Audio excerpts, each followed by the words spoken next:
আসসালামু আলাইকুম রহমতুল্লাহ। আশা করি সবাই ভালো আছেন। আমিও আলহামদুলিল্লাহ বর্তমানে ভালোই আছি। এখন আছি সৌদি আরব রিয়াদে।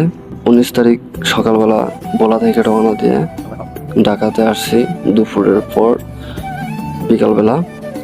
আসার পর ওই জায়গা থেকে কাগজ টাগজ সব কিছু লাইন টাইন করে ওকে করে 20 তারিখ সকাল 10:40 শাহজালাল বিমানবন্দর থেকে সৌদি আরব এয়ারলাইন্সে সৌদি আরব রিয়াদে এয়ারপোর্টে আসা পৌঁছাইছি প্রায় 6 থেকে 6.5 ঘন্টা পর। বর্তমানে এখন রিয়াদে আছি। খারাপ লাগার বিষয়টা হচ্ছে যখন বাংলাদেশ থেকে আসবো তখনও মনে করেন যে খারাপ লাগে না, বা শুধু বাবা মা ভাই বোন তাদের মুখের দিকে তাকাইলে একটু খারাপ লাগে। আদারওয়াইজ মনে তখন ওই খুশিটা থাকে যে আমি একটা জায়গায়